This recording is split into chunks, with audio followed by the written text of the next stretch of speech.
Peace, peace, peace. Greetings to all. How y'all doing out there in the world?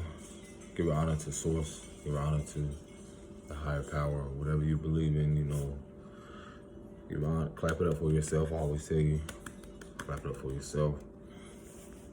Wherever you are on your journey.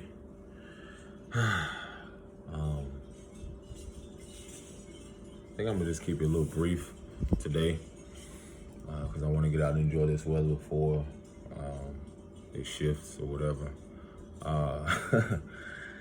So I just want to remind you all that are amongst this amazing shift, this amazing transition in humanity in your life, whether you're going through awakening, whatever culture, beliefs you have. I need you to know how important it is to believe in yourself in this moment. Believing in the inevitable. You are the unbelievable story. You are in a place right now. We all are. Just daily, you are that unbelievable story that whether anyone doubted you, even your own self-doubt. This little brief message that I have is pertaining to it's just as much as we were invested in trauma, promoting it, indulged in it, unconscious of it, now subconsciously facing all these things, we have to also be just as much as invested in the healing journey. And let me tell you something, that in itself is just like a newborn. I'll be a fool to convince myself that I have it all together. Every one of us are at different levels of consciousness, awareness,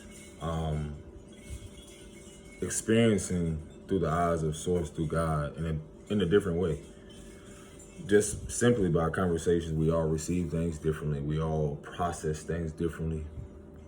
And, just that in itself,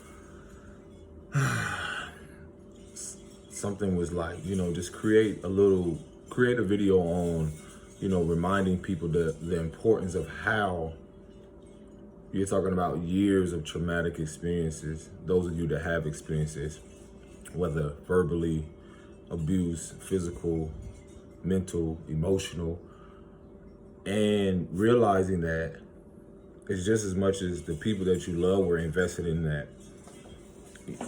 Let me get slide this. It's just as much as the people that you love were, I love getting this sun, y'all. It's just as much as the people that you love were invested also into that trauma and them not, understanding or comprehending how much it affected you when you were a child,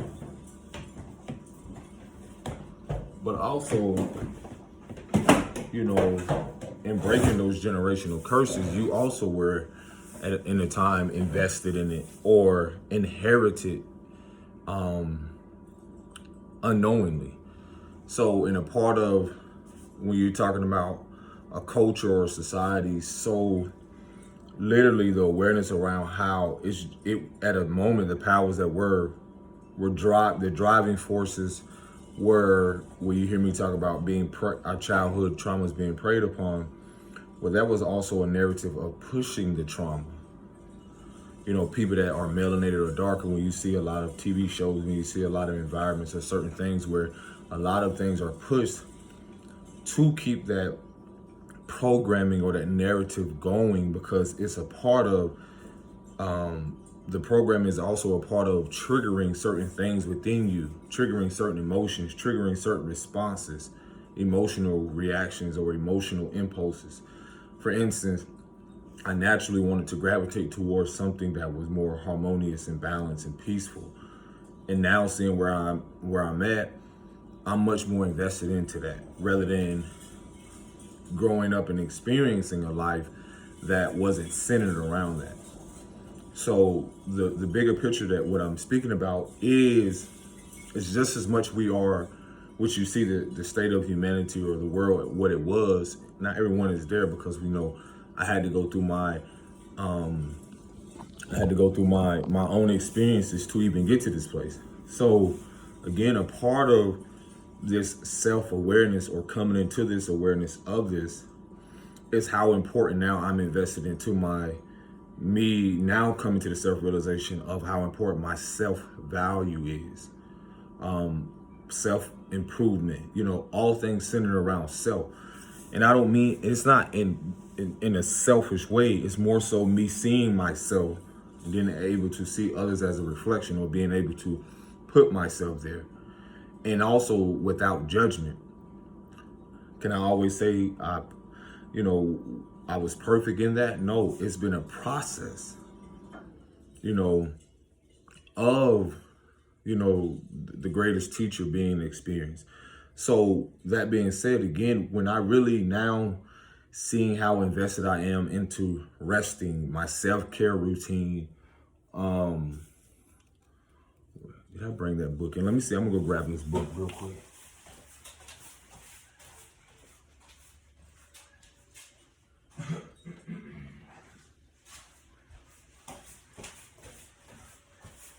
So yeah, now being more invested in, I went in, I got this for myself. My partner and I, we were out, and I believe it was Five Below. And, just things in here that, so forth, just a couple pages. Just reading that and now realizing at a point in time, I was so invested in trauma. I was so invested in continuing that narrative, like, with courage, with so much emphasis, with so much dedication. You see, that was the dysfunction in that. It's to see how, no matter where you are, your culture, creed, or whatever, just see how invested we are individually and or collectively, and humanity is so invested in violence, dysfunction,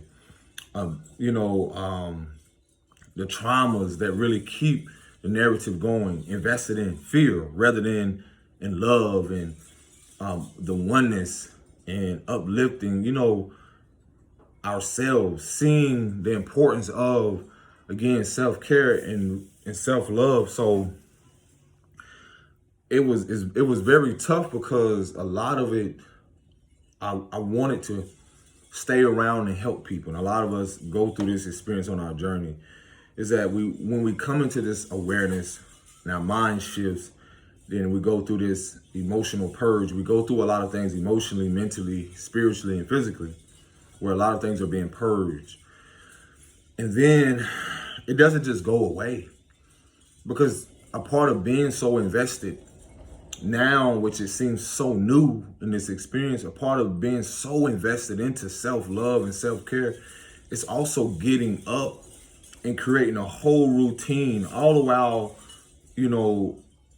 all creating a whole ritualistic aspect of life again. All the while unlearning the traumas, all the while unlearning the behavior patterns, the dysfunctional patterns.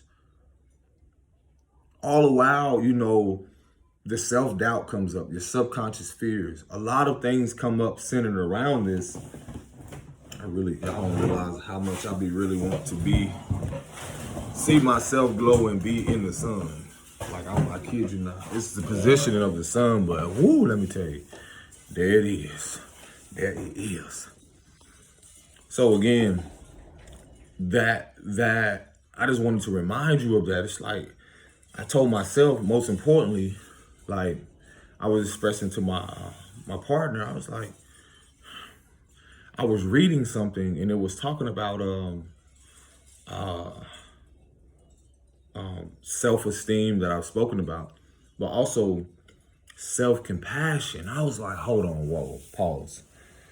See, a lot of us, and again, from my own experience, I've been so invested, or I realized that the programming around not only self-sacrificing myself, trying to find my own way as a man, trying to, find my purpose and what it is I'm here to do, more so, at a time looking externally for that and not realizing it was inside the whole time. Because again, my emotions come from within. My everything comes from within. The source of all of that comes from within. So everything externally is a resource of that in a way. But most importantly, coming to that self-awareness and having a higher level awareness of this, I was reading up on learning how to implement more self-care routine as a man, and just as someone, how to balance out those energies of feminine and masculine principles. So, in the process of that, I had to unlearn that dysfunctional way and those attachments. And these past couple of months, years, and so forth, having to purge and cleanse my life of those very things that were toxic, whether relationships, the very thing that I realized that no longer served me or resonated with me, whether it be family, friends, environments, and so forth. And that healing process, that healing journey is a lifelong experience. I cannot stress that enough. I tell y'all that it's a process of, you got through this, but then as soon as you meet someone, or as soon as you, like, I re-enter my princess life, or just me getting to another place or an environment. Let's say, well, for me, let's say I experienced something years ago in this environment, and so that trauma or that experience doesn't go away. So a part of your past is your future, because those things come up, those emotions come up, those things come up centered around that. And let's say whatever prompted that fear, whatever triggered that thing, or, that experience, that exchange, those things come up for you to face it within yourself first, and then that energy plays out externally. So it may play out look similar, but do you have the courage to still be your authentic self? And that goes, more about into the self-esteem and self-image, and where I'm leading into the self-compassion that I had to learn for myself. I had no idea what that was, because I was so focused on having, or trying to have, I had passion for what I love or what I thought I loved. Then compassion came in when I realized having compassion for others, for where they were, their situation. Then I had to learn, realizing where I'm at in my journey, to have self-compassion, being able to get up, and before I tend to my, my princess or anybody else, I get up and do something for me first. Let me tell y'all, that's the thing that, again, on this healing journey, whatever you want to call it, spiritual journey and so forth, is that I feel like we have, humanity has lost sight, and I'll probably create another video on this and go elaborate more and expand on it more, about how we lost sight of our childhood innocence, or even being childlike. So a lot of me being where I am, I saw the transition of letting go of the wounded aspect and what I experienced in my childhood, and seeing the importance of how my mother and princess are connected, dealing with both feminine energies. They're both, my princess is gonna become a woman, but my mom, realizing how she was disconnected, or has been disconnected from her innocence, or feeling that it's been robbed. She's been robbed of that. That's an internal thing. And so with that, is one of the difficult and challenging things that on this healing journey, spiritual journey, and so forth, is that the most important, vital thing, I feel like, reconnecting with your inner child or your innocence, has a lot to do with you realizing the polarity, the dark and light aspect of what is unseen, or what has been ignored, the traumas, the experiences, all things, not good and bad, but just how the energy and experiences correlate and connect to your experience now and how you mature through that. So with that being said, a lot of that highlights my experience, what I've experienced with the feminine energy, both, through men and women and women, both through women and men, but more so seeing the matriarchal aspect, of how that woundedness, that pain reconnects me to what it is I'm here to gain in a through those self-care, self-love, having more self-compassion for myself. Because in that innocent state where when I was a child, when we were a child, you can say we were hopeless, or we were only being fed or programmed what our mothers and our fathers, most importantly, have inherited: generational curses, generational traumas, so forth. So again, they knew nothing about a self-care routine, a self-love routine, or anything dealing with them really balancing it out, that being there for showing up for self and then showing up for others. So again, this whole new process is like, again, it's challenging, but at the same moment, it really, my life has sometimes it can seem like it's crazy, because I realized that I had come to the self-realization I was being restored with that, and we all are. It's like a restoration season or moment. Again, I always say your pain is the polarity of things. The pain you experience is also the gain. And it's the same thing for in our lives. Like the pain we um unconsciously projected onto others, they too will be restored. And that's why I always can acknowledge what, again, due to my own experiences and how I realized how I projected, how I realized that in my emotional impulsiveness, or if that's a word, or just through a lot of things that I thought was normal or that was normalized, again, how much we have invested into trauma, and how much the powers that were made sure of that those things were highlighted in our lives. Seeing certain tribe or clan dynamics, family dynamics, not being seen in a way in a wholesome way, in a healthy way, in a holistic way. So that looks different for everyone, because everyone here is here to do something differently. Whether they're here to keep the dysfunction going, whether they choose not to grow and choose not to expand, choose to stay in whatever they're wanting to and choosing to. So it takes a lot of courage to even just get up some days when, I don't want to do certain things. And that right there is a part of my self-care routine when I'm just resting. Because no one knows the depths of my journey to what I came off from, what I had to experience. And no one knows your journey. So again, there's, you hear everyone, again, do not, and I can't tell you what to do, but you have free will. There's a lot of distractions around, the is this a word? I'm gonna make up my own word. Let's say popularization, or just a lot of popularity around this a spiritual journey or spirituality or healing, so forth. Let me make this very clear and vital. No one knows the depths of your own experience, meaning know thyself to show thyself approved. No one knows your connection with your source or your creator, better than you. No one knows you better than you. So in that, your self-care routine, journey, self-love will look completely different than mine.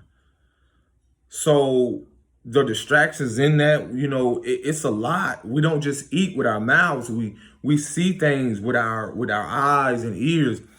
So that for me is like even not watching things that promote,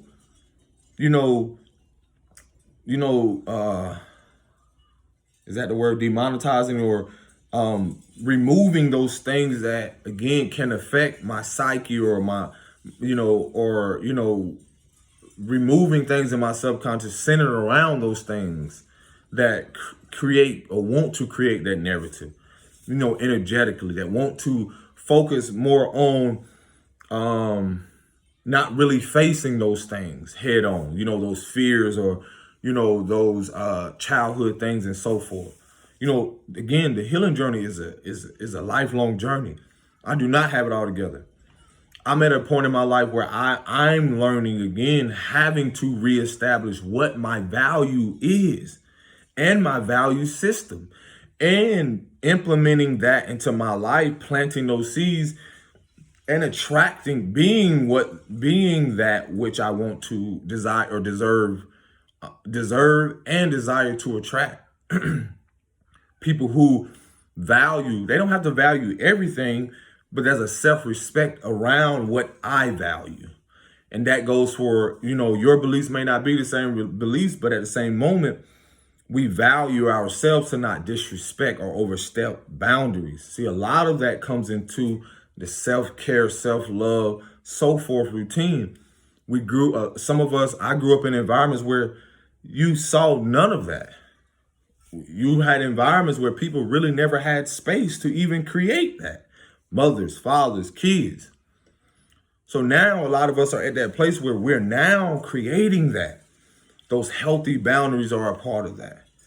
Those implementing those meditations, walks, certain things we naturally did when we were a child. I realized, I reflect back on my journey, I naturally were already doing these things. I kid you not.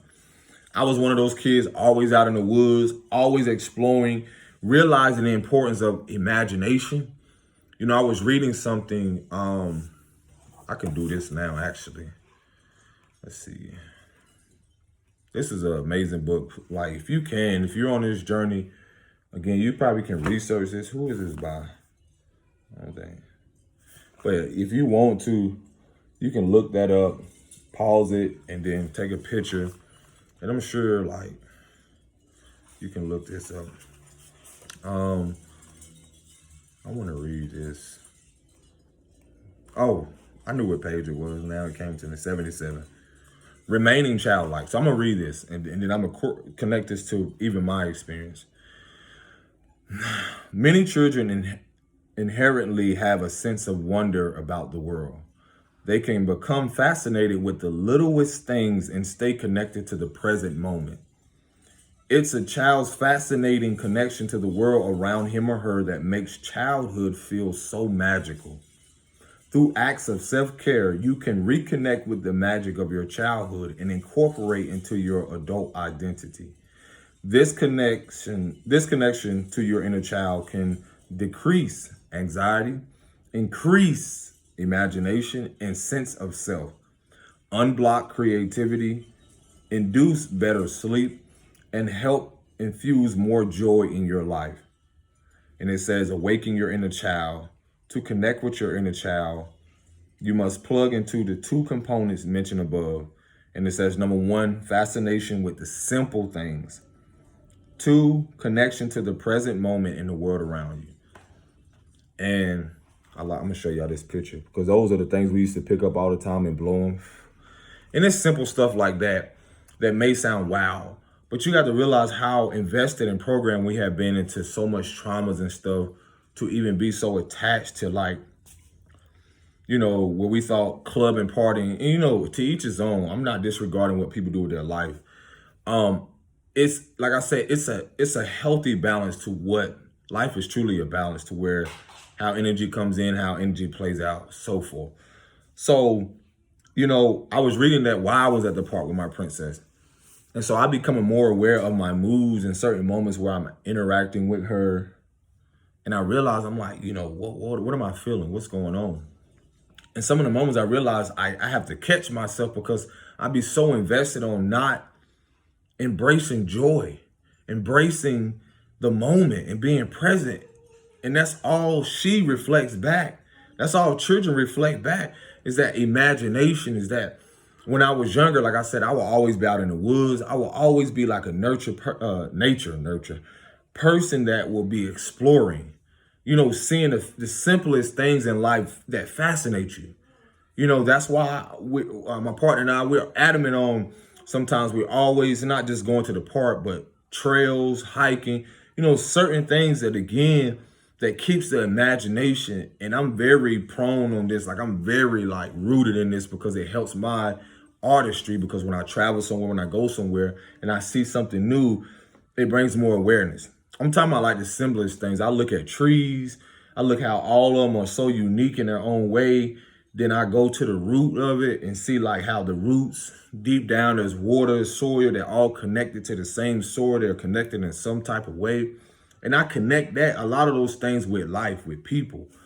So when I was younger, I always was fascinated on the simplest things. Whenever I'm going out, again, this will be something where a child will be labeled ADHD. Oh, he doesn't focus, he doesn't this.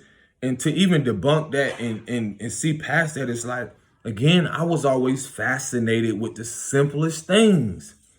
I can look at someone naturally with my vision, my artistry, and I look at people and I'm fascinated by whether they seem as a distortion or an insecurity. I'm looking like, wow, you have a mole right there. Wow, your nose, or wow, you're, people who have one leg, arms, or whatever, and they're still able to do stuff. Like, I'm fascinated by that.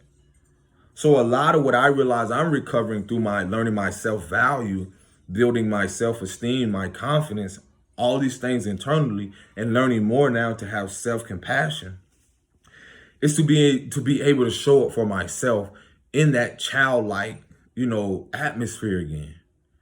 And a lot of, I had to remind myself through my healing processes that our kids and what we were given, we won't, at a point where I was battling with like the balance between, you think you got to see your externally a child as a burden, but how does it reflect back to you?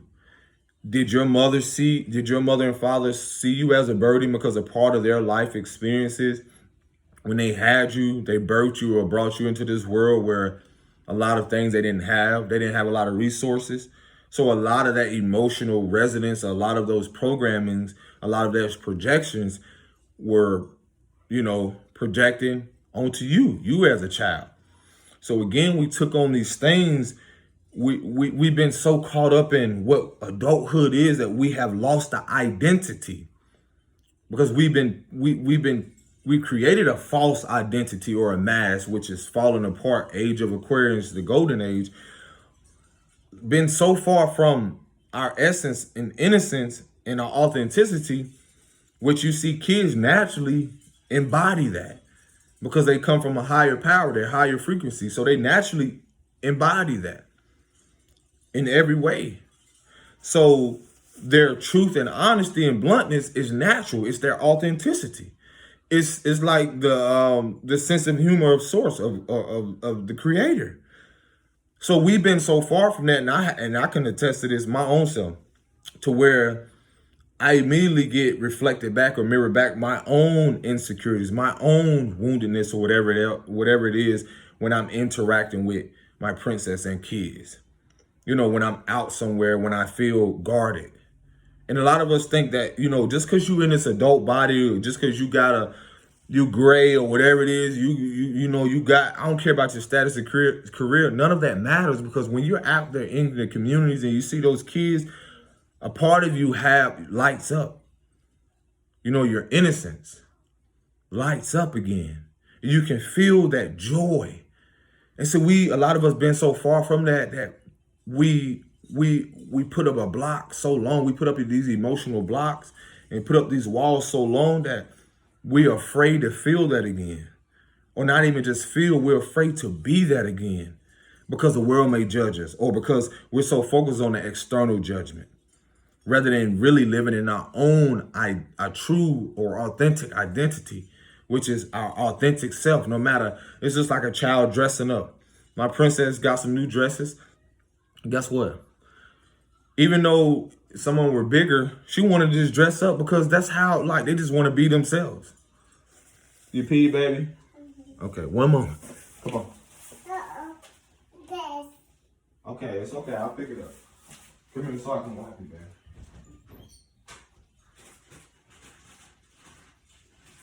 When Daddy finishes the video, we're gonna go to the park, okay?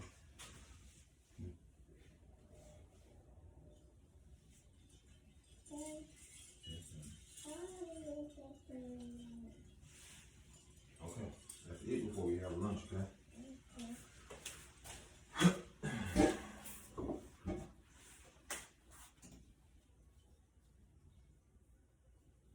There you go.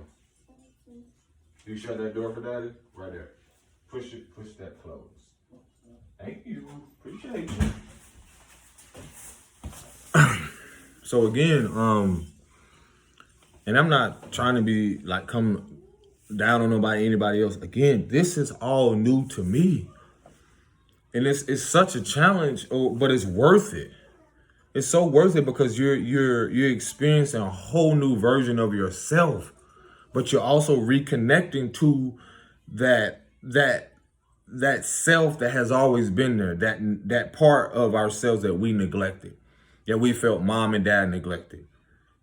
And that's a part of that self-love, that routine is that we're no longer neglecting ourselves, meaning aspects of ourselves. Like I'm no longer neglecting that part of myself that I realized, because I have to realize I put two and two together. It's like I saw mama self-sacrifice.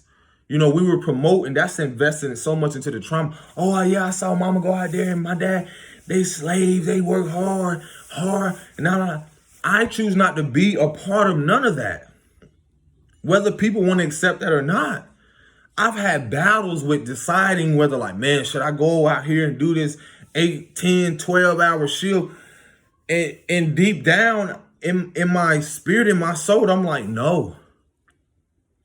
Because a part of me is being restored. I'm being healed. Okay, what could I find can balance out where I'm doing what I love and I love what I do? Can I have the patience in that? Do I feel joy when I do it? Like when I speak, like this is something I love to do. And again, that's a part of my experience where I realized that the part that I was taught to neglect. I love speaking. Since I was young, I love talking. I used to say, oh, you talk too much. Or you shut the F up. So many things with that.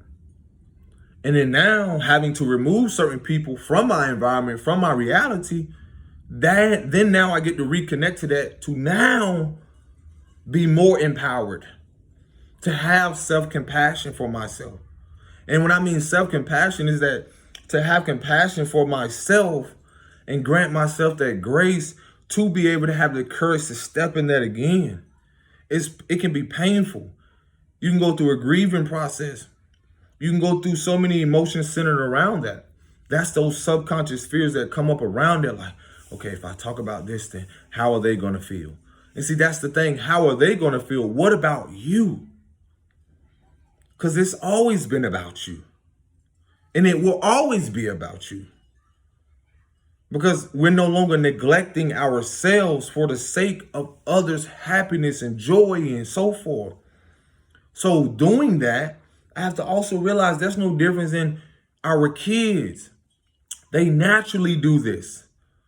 My princess naturally has a fascination or imagination, naturally. She doesn't have to prove that to me. See, that's the programming. We've been taught to try to prove that. And that's where kids don't self-sacrifice themselves for mom and dad's happiness. We learned that generationally because we've lost sight of our innocence. And so now the healing comes in because we experience the pain. The gain comes in is when we face those very things, not just within ourselves, but that is also generationally and ancestrally. The fears of being feminine as a man, honoring those feminine principles, which again, I inherited from my mother. And she inherited that from her mother. And then not to mention whatever her dad experienced, a part of that feminine and masculine energy, how their relationship were also played a role in how our relationship was going to be and become. So in choosing that healing journey, I'm choosing to mend those things within myself. A part of, a lot of that, again, that's centered around a lot of healing, a lot of the root. I'm realizing a lot of the root chakra, sacral, solar plexus, a lot of those energies, those of you that you can research this and see the connection with the woundedness around that. A lot of this womb area, the root area, a lot of things connected to financial things, the mindset of how people even view that. Having an abundant mindset, seeing the abundance not only within yourself, but seeing it externally. Prosperity, abundant in the simplest things, by just having the simplest things. I don't care if you have 2-3 outfits. Be grateful. Doesn't matter what you have. I don't care if your car is 2000. I don't care if your car is 1967, 1970 something. You being at peace and you just simply being where you are and accepting of that. Whether someone else has all of these things and not even being at peace. They can wake up every day. They have all this stuff and they're miserable. They're holding on to it through emotional attachment, which is causing them probably learn from them being emotionally abused or something connected there to where they did not receive so much. So they take on this narrative of trying to hoard, this mental disorder centered around those things. There's so many things I can go on about, but a part of this self-care, self-love routine, I realize a lot of implementing these things is a part of me, of my self-value, and learning to have that self-compassion where, again, I will have compassion for everybody else and grant them so much grace. They'd be like, you know what? It's okay that they did that. But then when those boundaries really come in and you really, you don't want it, you can throw that part away, baby, if you don't want it. Okay. Okay. I think you want chips. Baby, we cannot give baby no chips, baby. Baby wants some. Baby, no, baby. We're not giving it. That's it. Before we have lunch later, okay? Baby wants some. So in that, so here's something else. So in that,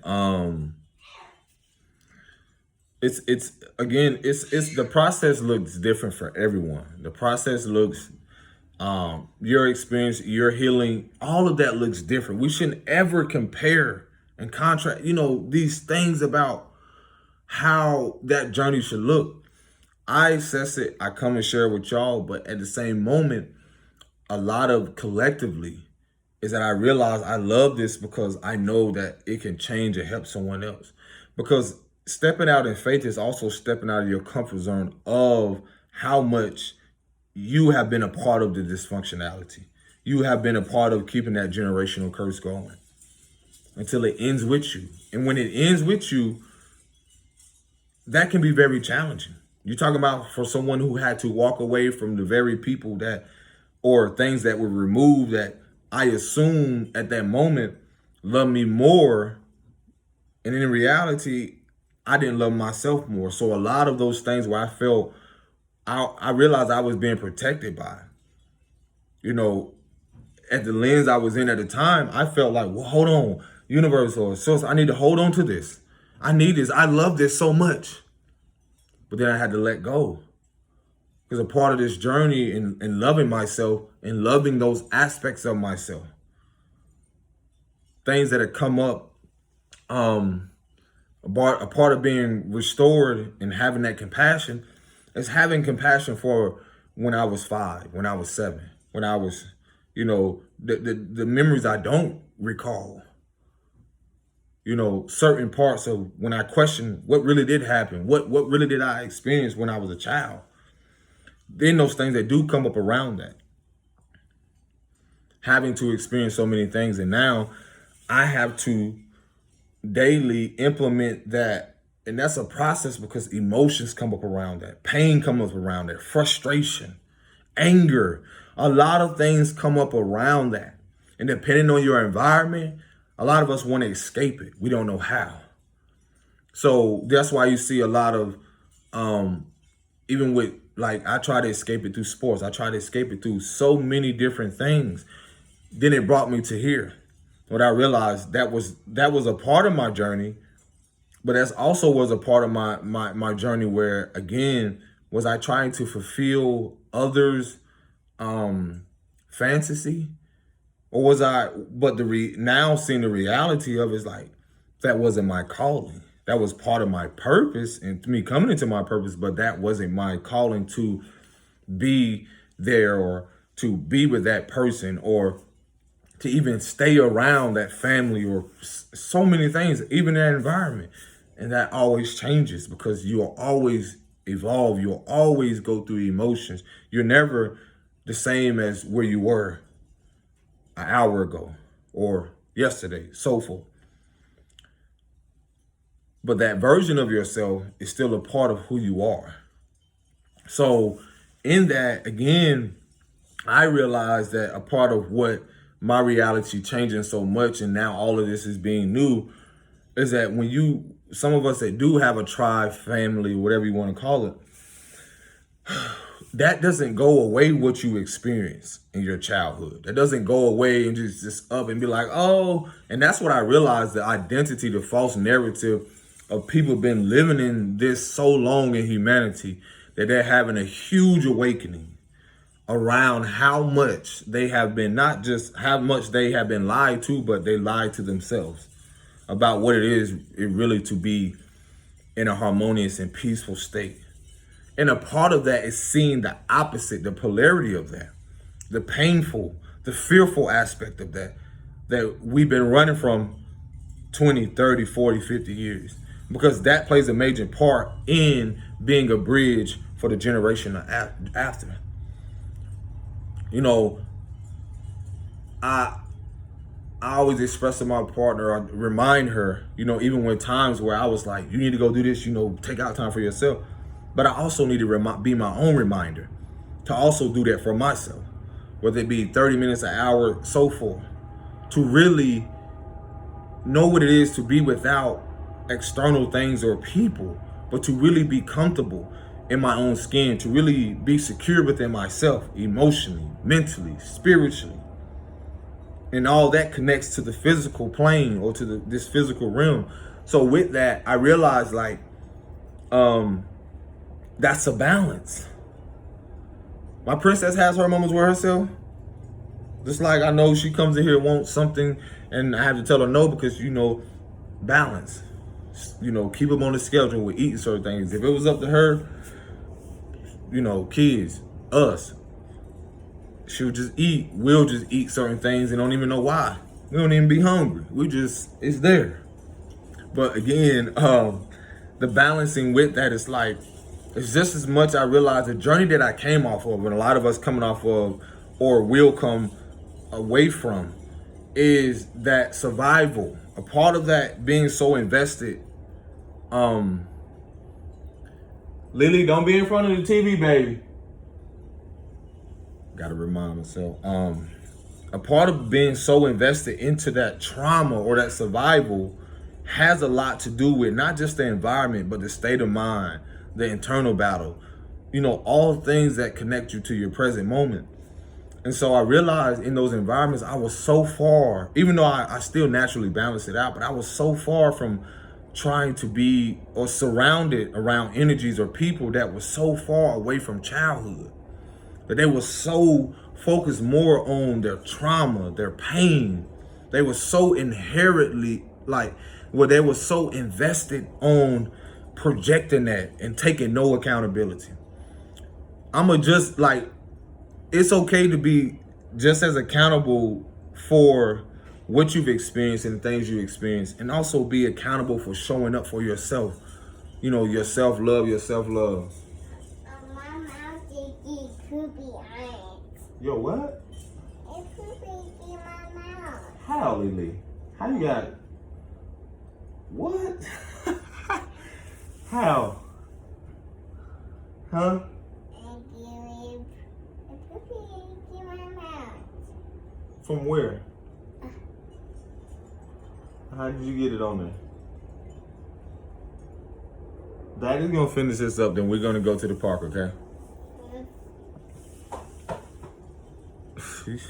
What? Okay. So,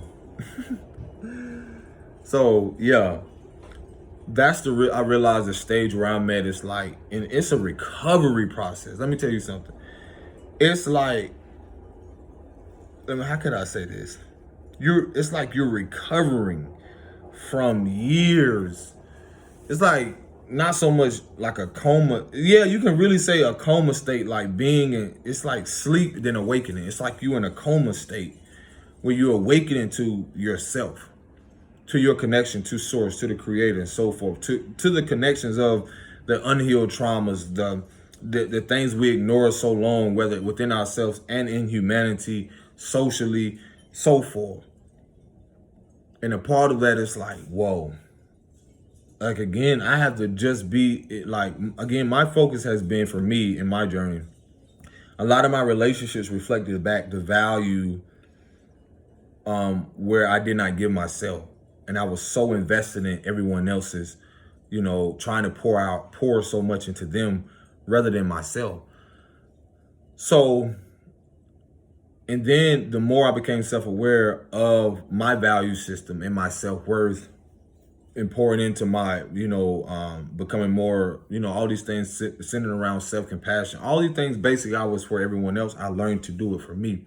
So in that process, it reveals layers of the part that I neglected or that I brushed up under the rug for so long. And with that being said, it revealed a version of me to now to be able to pour into, nurture, love, accept. Because the grieving with that is also like, wow, I went through that. And you know, why did I go through that? You know, you question the doubts, a lot of stuff come around that.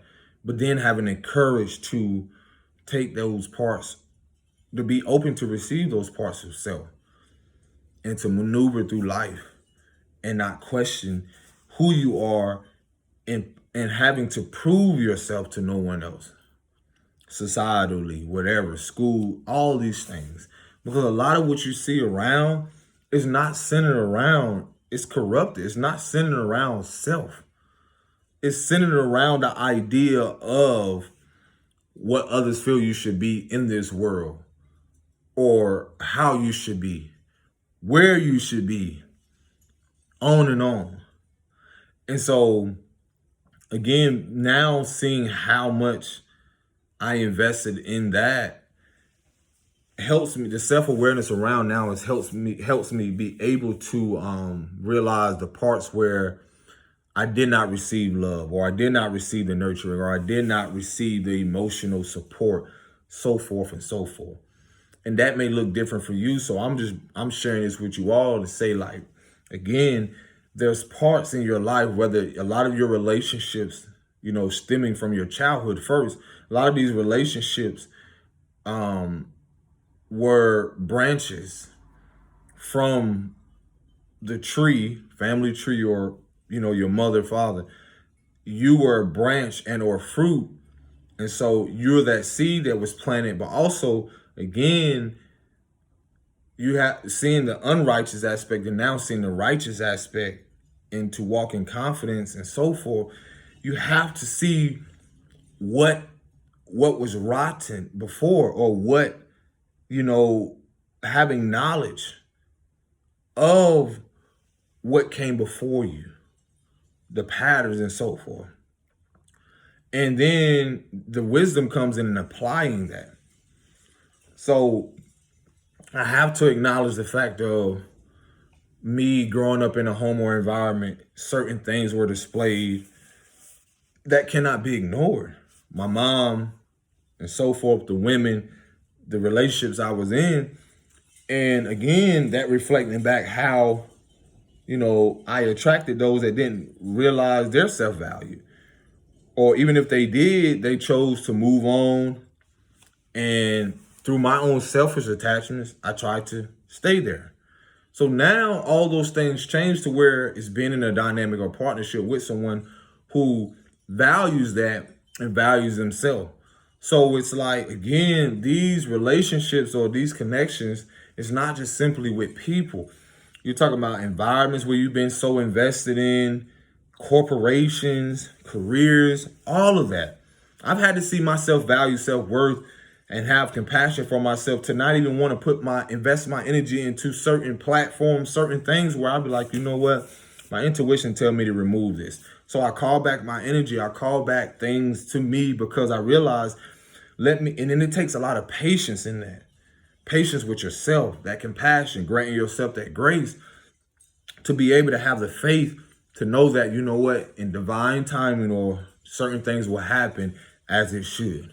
And then that it's also things can come up emotionally. Memories can come up. Fears can come up around, oh gosh, anxiety can be created because we think we have been present. I thought I was so present just because I was doing something, but what I was doing, I was suppressing a lot of those emotions through trying to get in this relationship, trying to be here, trying to go work here, do all this instead of creating the life, which I'm doing now, creating that life centered around my value. And what I value reflects that, and attracting that. And then having to see what is removed and accepting that. Whew. So again, I'll make a part 2 to this because again, my message is to realize how much, and I realize like the world and people and even myself is like when I remove myself, I remove that aspect of not wanting to invest in, keeping narratives going of people fighting, people arguing, just attacking each other. Because I'm able to see now hurt people. I'm able to see that my pain may not be your pain, but that doesn't really disconnect us. That shows us that we all, a part of this human experience, have something that we're all trying to get through, or we're all going through something. We're a part of a storm at one point in time.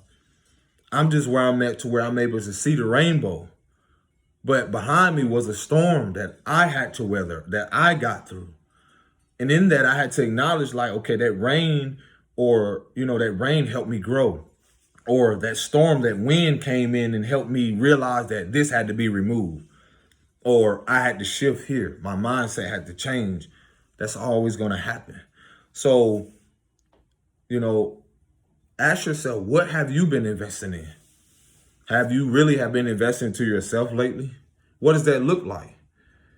And even with that, again, it's a process. It's so new to me sometimes where I had to remember, because you got to realize we've been so consistent with keeping trauma going, keeping a narrative going that's been dysfunctional, to where now we're loving those parts of ourselves that we no longer want to continue that. So to other people, of course, they're going to attack you, but they're going to project, or they're going to, criticize or even try to crucify that because that's their programming. Or sometimes you are the God in light in places or environments where you're uncomfortable and you're realizing that your light makes everyone else uncomfortable. Spiritual currency is in you, not on you. But then that process, you ask yourself the self-awareness, why am I here? I've had to be in an environment where I knew that some may call racism, but I call it self-hatred, like hatred of self, to not like someone of their color, what they look like, or to even be threatened by their appearance. So many things. It just shows me how people more focused, or the world has been sitting around the programming of, external appearance, that whole self-concept around self-image, or what someone has, or what they look like, what their drive, so forth.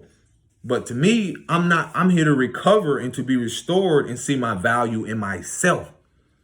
That may look different for everyone because your journey, you may be trying to restore, certain parts of your matriarchal lineage or patriarchal lineage through an aspect of self-care and self-love, but it may look different, for people to have experienced verbal, physical, traumas and so forth. That's a part of, again, that your development through that in your childhood. You have to go back and into yourself and see that it's painful. It can be. It's really painful. And to really know that, wow, I really went through this. But it takes a lot of courage and self-discipline and self-love and confidence to acknowledge it. To acknowledge it and then go through that grieving process where the emotions come up centered around those memories and accepting that and moving and being able to move forward. Half the battle is knowing. Knowing is half the battle. So, but applying it, when you apply and go through that experience, no one can come along and tell you because no one knows the emotions. You had to go through a lot of emotions. You had to go through a lot of things. That's why I don't ever compare my journey to other people. I'm able to see the depths of me and me to the depths of, the emotion, the ocean. I had to go to the depths of those things, that childhood things, to really uncover the hidden treasures within myself. Because that's how I see childhood traumas, is that those are hidden treasures. And those emotions, to the depths I had to swim, where I didn't know if I was going to survive or even make it to land again. To where sometimes I came up gasping for air. I'm giving you an analogy, gasping for air, looking around like, where's land? And I'm surrounded. I can choose to drown in these emotions, or I can choose to find my way back to surface. And what that surface, or what that surface or island or whatever, it symbolizes that the groundedness. You being secure, because on that surface is the roots. So a lot of us are we had to go within to those emotional parts of ourselves, an emotional body, to heal that spiritual body, to heal that physical body. That's things I'm going through now. Again, what I went through in my childhood, where I realized that I was neglected in places where I should have got holistic treatment, or I should have got, even if I would have got medical treatment. But again, I was neglected in places where I did not get that treatment, where I'm healing that part of myself now with my back, with, a lot of things in my body that I'm recovering. But in that, it's helping me restore. I had to go through those memories of why my mom didn't take me here. Another thing, I just share this with you because, my teeth. One thing about my teeth, a lot of this, I was very self-conscious or insecurity about my tooth. When I was younger, I got, me and my cousin, we used to play this jump rope game. And, some of them jump ropes were hard at the end. So we used to play this little game in the South where everybody's standing around this one person that's in the middle, and they swing the jump rope around low, and we would jump over it. Whoever got hit with it, they were out. Or, they disqualified from the game or whatever. So one day before, I don't know why this memory coming up, but I guess it's just centered around really truly accepting who I am internally. But we were going to school. And we were waiting for the bus. And so after we played this game, I don't know what prompted my cousin to swing the rope high, and I was the only one around. And he swung it around so high that it hit my lip, busted my lip. I had to get stitches. This tooth right here went back. And after I got stitches and it healed, I don't know, I thought I know it was in elementary school. My mom was, at that time, those that know Medicare and so forth, I was supposed to get braces. And this right there haunted me for so long because I went to one appointment. Then after that, I went to one appointment. And then after that, we never went again. That really, at that moment again, going back to those emotions, those memories, it hurt me because I was so adamant on how to, I still have a beautiful smile now. But I was just so adamant on really getting my teeth fixed because that was beyond my control. Then for so many years through my teens or whatever to now, that was one of my biggest insecurities because again, being in a world of society that's so focused on imagery, so focused on, promoting if you got to have the whitest teeth, pink gums, so forth, da da da. So with that, I did modeling. Modeling, you don't really smile. It's more like a, serious face, whatever, blanks, whatever, depending on what you're doing. I went through a lot of things with that to where I was very insecure about that. But a lot of what that was rooted in is because I felt like this expectation of my mom really doing that. And I know a lot of people say, well, why haven't you got it done now? Because honestly, I truly don't care. I wanted to. I told myself I can get, teeth removed or go through that process. Honestly, I've learned to embrace it.